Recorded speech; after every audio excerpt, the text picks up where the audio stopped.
daghan-daghan gid ning pagtulunan nga butang sa atong ebanghelyo karon nga gamit kaayo aron mahimutan ta or makasulod ta didto sa langit.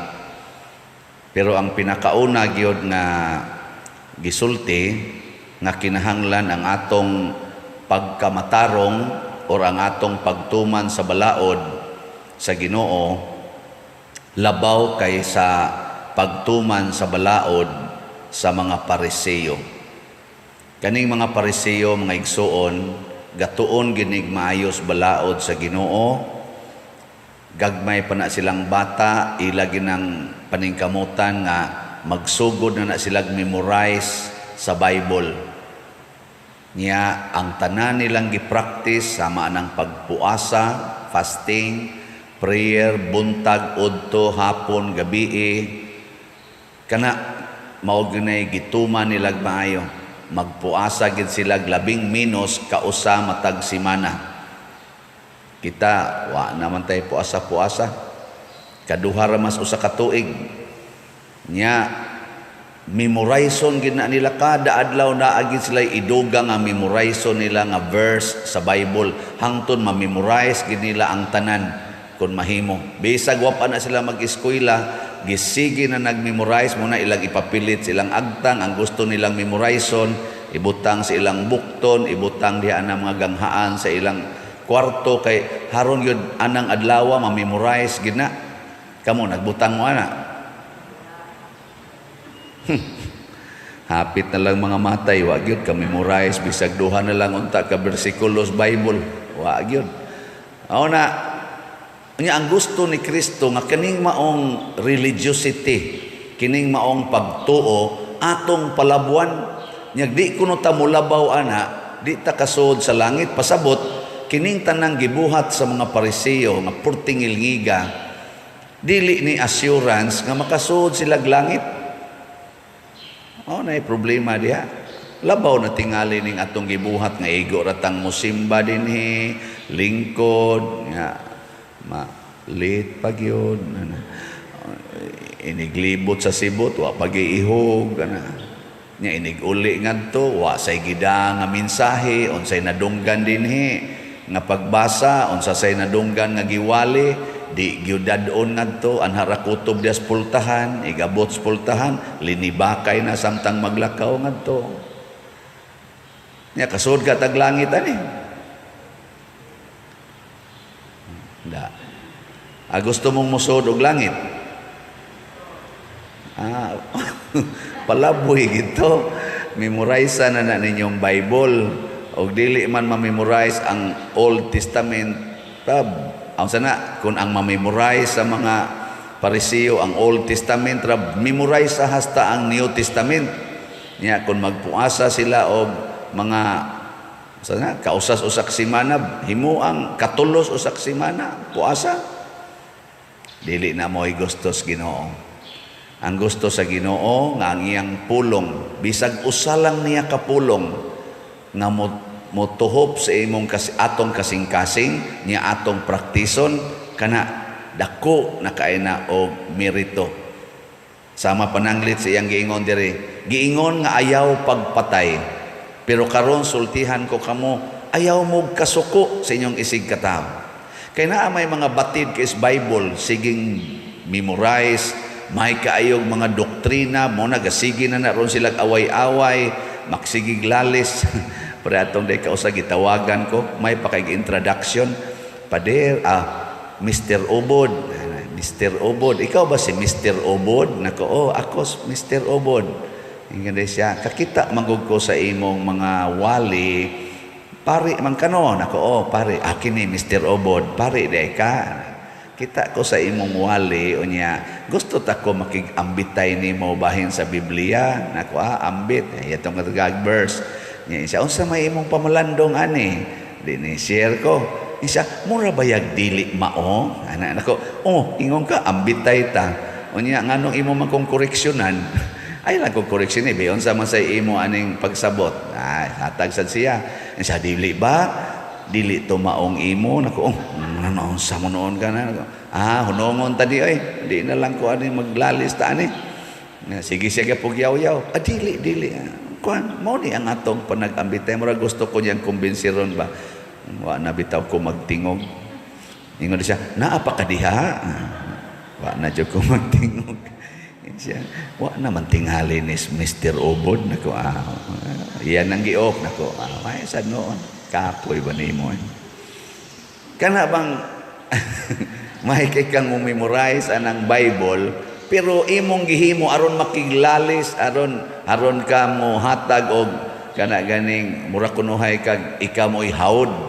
Di na gustos Ginoo nanay. Labaw na gyud kung masuko ka kung ang imong isig katao dili mo sunod sa imong gisulti, samot na gyud na. Sige kag simba, nya inigabot ito masuko ka, manghingan gyapon kag buang, tunto, kuanggol, mga tapulan mo, mga gahi mo o, magsigi kag ingon ana, mga badlungon mo, ana, na maimpierno gyud ka ana. Wa mo ana, batasana. Wa klaro ana mga naong ninyo. Hasta gani pari inyo maganing kasukan iniglakaw na ninyo labi na og wa mo kauyon sa gisulti nya naigo ka dahil ra ba kag ingon kaning paria mangigo gini oy unsay labot nako nimo diya pay nasuko nako ingon din siya ngano man gyud pader nga imo man jud kong igon kada nimo humili nako kisa may ngani mo na sulti siya nako wa ko kailan mo siya imo jud kong igon kada humili nako wa jud ko kailan nimo hain kagalingkod inigmisa imo kung pasanginlan awa ko kailan mo nako ang Espiritu Santo mo iniigo nimo dili ako ay kasuko diha kasuki ang Espiritu Santo. Si Elias dinhi sa atong unang pagbasa iyang gitabangan si Hari Akab. Si Hari Akab naningkamot aron pagpatay ni Elias. Kontra sila. Kontra ba? Pero aning higayuna kay drought man, mga tulo naman katuig nga wa nagiuwan, si Akab nangita in tao na nagampo ba kanus amo uwan. Pero suko kay siya ni Elias mo to katong ilabitan gahapon nga kuan ga kuntis gipatay man to ni Elias katong 450 ka mga propeta nga mini murag na natauhan si gamay si Akab nga si Elias man day mo sakto. So ang gibuhat ni Akab ni hangyo na lang siyang Elias nga tabangan siya pagampo nga muuwan unta. No tong gitabangan pud siya ni Elias. Nagampo si Elias iyang gibutang di ba? Ibutang diri butang niya iyang naong sa iyang tuhod nga nagampo. Niya iyang giingnan ang iyang sakop adto adto sa kuan dagat tanawag na anabay signal nga muuwan. Gamay kayo ingog pad ang dagom nga misaka gamay kaayo pero igo na to para ni Elias nga signal siya kanang gamay kaing dagom mudako unya nagmaayo mahimo na nang dako kaing dagom og muuwan hala ingna na to si Hari Akab nga pakuana na papulian na ngadto sa iyang gingharian atong sa Israel. So pasabot si Elias nga nagtamod sa pulong sa Ginoo, iya sang gipuy-an ang pulong. Labi na gyud ang paghigugma sa kaaway, ang pagtabang sa mga taong gasigi og paningkamot sa pagpatay nato. Kamo, ganahan mong mutabang sa panginahanglan sa tao nga nagsigig daot nimo? Dumag. Nang litaron kanang tawhana way bugas. Ganahan kang muhatag og bugas nya inika kaon niya sa imong gihatag libako na sad kaniya daoto na sad kaniya ganahan mo ana labaw na gyud kun maningkamot gina pagpatay nimo di lang pagdaot pagpatay gyud sunang atong gidaan ni Akab ang tanang mga kuan mga tao mga propeta kay para patyon si Elias nya imo pag yung tabangan unsa. Pero ingon ana ang gustos Ginoo nga ang pagtuman natos balaod sa Ginoo dili lang para sa atong kaayuhan kung dili sa kaayuhan gyud sa tanan. Kung moingon ta ang pagbalaod sa Ginoo paghigugma ay kamo balaod nas Ginoo, pulong nas Ginoo, ato nang tumanon dili lang para sa atong kaugalingon, para gyud sa tanan. Bahala nagkanang imong gitabangan, maurasan na mo pasakit, maurasan na mo unay sa pagpasakit o pag-insulto o kaha, pagdaot nimo. Higugmaa gyud, i-apply gyud tanan. Mao na si Kristo nabitay sa cross, kaya ang iyang gugma dili lang para atong nagsigig sunod niya, katong magsigig paminaw niya, apil na sa atong gasigig lutos niya og siging paningkamot nga malansang siya sa cross. Ang mga Pariseo, ang mga hari, ang mga high priests, mga pari nga mga buangon atong panahona, ang ana. Karon wala na ning mga pari nga buangon. Na apa? Nya higugma mo sana mo tabang ana mga pari nga buangon. Ha? Moingon gani mo, di mi pader. Buangon mo.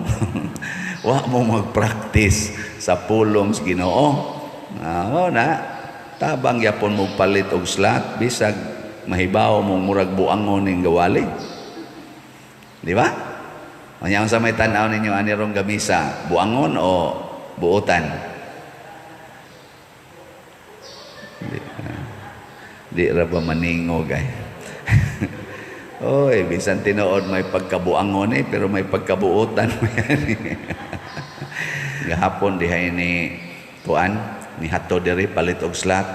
Pader, 8 pa ni kaslat akong ipalit. Kuwangan pa ni og 10 kay mo punit ko atong imong challenge. Nako, kuyawa god. Nga siguro jud ka na ing siya, ako ni ibalik dinhi. Di pa mo abot pizza 22. Abangan ang susunod na kabanata. Nako, pwede na ni, okay na kain sa dili. Ako mo, suway jud ko atong imong 18. Nako, pwede na ka mamatay human imong donite. Di bitaw Ang akong punto is, naasa gyud mga tao nga malipay gyud nga mopaambit silang kaugalingon ngadto sa uban. Ug para nako mauni ang kahimutan sa Dios, mauni ang wa sa mga Pariseo niadtong panahon ni Kristo, mauni ang wa sa mga tao nga kanang sigig simba pero mga daw lang gyapon kaayo, mga igihan lang gyapon kaayo, bisag daghan na kay silang natigom nga kwarta, di lang gyapon kapanghatag, igihan lang gyapon kay kwarta. Muna kining atong tubag sa Salmo, nakuan mo tubag nato sa Salmo. Matarong ang pagdaig kanimo diha sa Sion o Dios. Kaning Sion mauni ang simbahan. Ang simbahan, ang Jerusalem. Nya karon gi-translate na sa atong simbahan. Ang lugar diin adto motungas ang mga tao para mosimba sa Ginoo. Nya matarong ang pagdaig kanimo diha sa Sion o Dios. Unsa may atong pagdaig? Nga kung naa kay grasyang nadawat, mudunit ka sa simbahan, not necessarily dinhiha sa atong parokya, bisag asa nga panginahanglan sa simbahan, idunit. Mauna na'y nindot kaing pagdaig, kay imong gikuha ang para imo, aron ipaambit ngadto sa uban. Muna dinis ato, slat-slat lang ni siya. Ngayon ang utanan ako, unsam ng slat, Pader gyud? Ngayon ako, kanang slat, maunay usa ka bahin sa daghan nga mga bahin, pieces ba niya donasyon ang pasabot ana. Abi kuno niya og kada palit og slot na kay mga 100 square meter nga yuta kuno nako dili kana na siya wa ka anay madawat nga material inig palit nimo. Ang imong madawat spiritual graces na mubunga og material nang litan divine unity, prosperity and satisfaction. Kining ni og musod na ni nato nga mga grasya, hapit tanan nga imong gikinahanglas kinabuhi na siunan ga anang unity. Kinsa baywa nato magkinahanglag unity, kinsa baywa mangandoy og prosperity. Sige na ron silang discuss economic prosperity sa Pilipinas. Kinsa man saywa mangandoy og satisfaction, magunsa magprosperos kay imong kinabuhi, pero you are still unsatisfied. Nagsigi pa kag pangita og wa diha. Guwapa na kay ka, imo na sang injeksyonan imong ilong kay wa pa ka makontentos imong ilong, or kaha ang imong naong imong paboruton kay yapi pa imong naong, wa kay satisfaction. Imong sampot, imong pa-injeksyonan para mudako jud kayo, mura na lang hinong kag itik hinuong galakaw nga dako na kay sampot. Nya ikadako nagmaisampot, imo na sang pa-injeksyonan aron mohiyos kay nasobraan kadako. Anang wa na kay satisfaction. Parehagod sa Russia o sa Ukraine, o karon satisfied sila sa ilang nahitabo karon? Are they experiencing unity? Wa na ay prosperity, nangaguba oy, nangaguba. Daghang kinabuhi nga matay, naa sila'y satisfaction, oy, worries, insecurities in life. Luoy kayo, pagka mga dato, pagka mga successful, pagkadaghan sa ilang nahimong mga nindot, gipangguba na nila karon, pinaagi sa siging bumba, siging tinirahay. Luoy, no? O na nga, dinhi ato na siyang gibaligya nga slat, grasya. Siya, unsa man ang grasya, pader? Naku, grasya, manungutana pagyud ka. Ang grasya, hinatag nas Ginoo. Siya, siguro na, pader? Naku, kung siguro ka nga naay Ginoo, siguro sa nang naay grasya. Kaya ang grasya, musod ba na sa dunay pagtuo? Wa gani pagtuo, di sa na musod. Muna si Akas, tuo man siya. Pag anak yus dagom ingugpad sa tao, isa kani, hinatag na nis Ginoo. Mauna ni ang signal. Nituo man siya. Ni itom dayong langit. Dagom, perting bunok sa uwan. Nakainom ng mga tao. Nituo man. Kay matod pa ni Kristo, kung doon na mo'y pagtuo nga ingon kagamay sa liso sa mustasa, makasugo na mo ni ining bukira nga mubalhin nga tos dagat ug mosunod na ninyo. Pagtuo. Diha bitay ningon ako. Padir, hot doon ko nagkastong sa una ba? Hot doon ko nagpalit ang 27,000 ka slots. Akong ipada ugma sa Palawan. Naku ha, Palawan ra nimo ipada ang 27,000 slots. Isa, 27,000, okay ram na pa din. Naku, di, oy, di times pa na nimo 1,000. Ay, unsa bago di ay na. Padahakag 27 million nga sa Palawan, kapuya sa withdraw, magpasan mo sa dana ko sa ka bakid nga ko. Ano ko, ayaw, ana, o gusto ka mo, idritso dito sa bangko, kaya ako na idritso nga to, Kapilinya pa man to. Adto na ako idritso sa Kapilinya. Isa, di lang pa diroy, kanilang 2,700 akong idonate, duha lang kaslat. Ako, maura mo din na imo, so, okay ra kaayo gyapon. Pero, why siguro ay naging mo dare anig palit, di ba? Pila rin ko ng 46 million o maugin ay paliton sa mga bilyonaryo. Sinsiyo raman ko na, labi na sa mga trilyonaryo. Sinsiyo rin ay. Gamay rin ang sinsiyo. Pero dako na kay nagmerito sa Ginoo kung ato na siyang tanahon. Pero why merito, why grasya? Ang 46 million nga kwarta mura sa nagpapil nga basura para sa mga taong way pagkakontento. Maghilak manggay na sila, hala, 46 million na lang akong kwarta, hala, kaluoy na ako. Kay naanad man siya atong tag 300 million, tag 500 million, tag 1 billion, tag 50 billion. Huy, karon kay 46 million naman lang, maghilak ang uban, maghikog pagani. Kay na wa na siya makontento, pero kining nanimba din apila ni nagwali, tagaig 46 million, di ba? Maulpot guni sangko nga tos kisami, purting lipaya. No, depende gina sa grasyas Ginoo. Divine unity, prosperity, and satisfaction.